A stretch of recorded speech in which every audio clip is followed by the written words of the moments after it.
جی اس وقت میں پاکستان ہاؤس کے باہر موجود ہوں. واشنگٹن ڈی سی میں پاکستان ہاؤس وہ جگہ ہے جہاں پر پاکستان کے سفیر ہمیشہ سے رہائش پذیر ہوتے ہیں, اور آج پہلا موقع تھا جب ہم نے پاکستان ہاؤس کے باہر پاکستان کے خلاف نعرے لگتے ہوئے دیکھے. پاکستان کی ISI کے خلاف نعرے لگے, آرمی چیف کے خلاف نعرے لگے, بلاول بھٹو کے خلاف نعرے لگے, نواز شریف کے خلاف نعرے لگے, مریم نواز کے خلاف نعرے لگے, اور ایمبیسڈر نے کھڑکی سے دیکھا مظاہرے کو دیکھنے کے لیے تو ان پہ لانتیں بھیجی گئیں. بڑا ہی پہلی مرتبہ یہ میں نے ایسا ماحول دیکھا ہے, اور لوگوں کے جذبات اتنے زیادہ ہائی دیکھے ہیں. اور پاکستان ہاؤس کے باہر پاکستانیوں کا مظاہرہ عجیب ہی بات تھی, افسوس بھی بڑا ہوا یہ مناظر دیکھ کے. انور صاحب, یہ سارا معاملہ کیا ہے, یہ کیا ہو گیا ابھی, اور یہ آگے کہاں جاتے ہوئے دیکھ رہے ہیں؟ دیکھیں, بات یہ ہے کہ ہماری جو انتظامیہ یا اسٹیبلشمنٹ یا جو بھی ہے, ان کو یہ بات سمجھنی چاہیے کہ سوشل میڈیا نے دنیا بدل دی ہے. ایک وقت تھا جس میں آپ انفارمیشن کو کنٹرول کر لیتے تھے اور اس کے بعد اس عوام کو کنٹرول کر لیتے تھے. اب پل پل کی آپ نے سب کچھ انٹرنیٹ بھی بند کر کے دیکھ لیا. آپ یہ بتائیں کہ اس وقت پاکستان میں جو کچھ ہوا ہے اس میں کوئی ایسی چیز ہے جو آپ کو نہیں پتہ ہے؟ کہ سب کو پتہ ہے, ہر بندہ, بلکہ جتنی ہوئی اس سے زیادہ باتیں کر رہا ہے. ٹھیک ہے, پاکستان میں بھی ہر چیز پتہ ہے. میں نے ابھی آتے ہوئے ٹویٹر پہ لوگوں کی جو ریڈیو شوز ہوتے ہیں اس میں ساری گفتگو ہو رہی ہے. تو جب آپ انفارمیشن کو کنٹرول نہیں کر سکتے تو سب سے پہلے آپ کو جو سب سے پہلے چیز سیکھنی ہے کہ خود کو بیہیو کرنا سکھانا ہے. کہ اب آپ وہ بہت ساری چیزیں جس کو کر کے آپ گزر جاتے تھے, اب گزر نہیں سکتے, اب آپ پکڑے جائیں گے. آئے نا ذرا پاکستان ہاؤس کے باہر چلتے نا, ذرا نظر تو آئے پاکستان ہاؤس. یہ دیکھیں, یہ پاکستان ہاؤس ہے, ہمارے پیچھے دیکھ سکتے ہیں. پولیس کا پہرا لگایا گیا ہے پاکستانیوں کے لیے کہ پاکستانی اندر نہ چلے جائیں. آپ یہ سوچیں کیسی عجیب و غریب بات ہے. اور آپ نے جیسے تم نے کہا جہاں زیب کہ کبھی اس طرح ہم نے نہیں سنا تھا. پاکستان فوج تو چھوڑ دیں, پاکستانی فوج کے افسروں کا نام لے کے ان کو برا بلا کہا گیا, گالیاں دی گئی ہیں, اور یہ بات بڑھے گی رکے گی نہیں.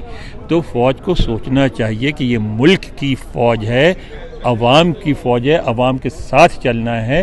آپ ایسے اقدامات نہیں کر سکتے جو عوام کو ناراض کر دیں, ورنہ کیونکہ اگر عوام آپ کے ساتھ نہیں ہوں گے تو ایک دفعہ اپنے تجربہ مشرقی پاکستان میں کر کے دیکھ لیا. لیکن انور صاحب, یہ سب تو ایکسپیکٹڈ تھا نا, تو پھر ایسا کیوں کیا گیا؟ یہ تو ایکسپیکٹڈ تھا کہ ملک جو ہے وہ انتشار کا شکار ہو جائے گا, کوئی سول وار شروع ہو سکتی ہے, فسادات شروع ہو سکتے ہیں, املاک کو نقصان پہنچے گا, فوج کے خلاف نفرت میں اضافہ ہوگا.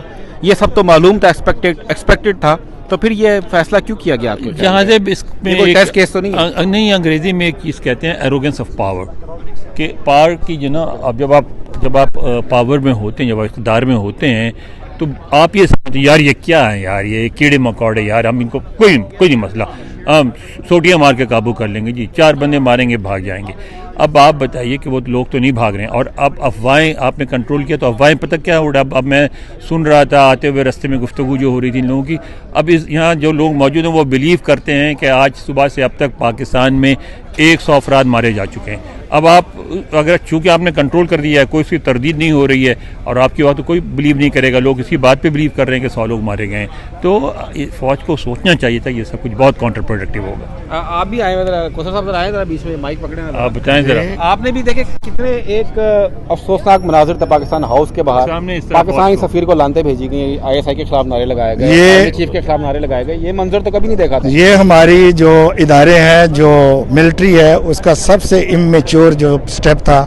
اور جس طریقے سے خان صاحب کو اتنے بھونڈے انداز میں, اتنے جیسے وہ بہت بڑے کوئی کرمنل ہے اور انہوں کو قتل کیا ہے یا انہوں نے کوئی ڈاکہ مارا ہے, اور جو چور ہیں وہ پھر رہے ہیں, پورے ملکوں میں بھاگ رہے ہیں, لوٹ رہے ہیں, سٹل پاکستان کے عوام, غریب عوام کا پیسہ کھا رہے ہیں, لوٹ رہے ہیں, اور ان کو ادارے کچھ بھی نہیں کہہ رہے. اور عدالتیں بھی اس موقع پر ان کا نہایت ہی افسوسناک جو ایٹیچیوڈ ہے پاکستان میں, اس طرح اگر جاری رہا تو پاکستان کا وجود خطرے میں ہے.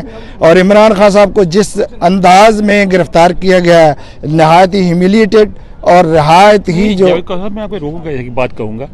بات یہ ہے کہ گرفتار کرنے کی ضرورت ہی کیا تھی.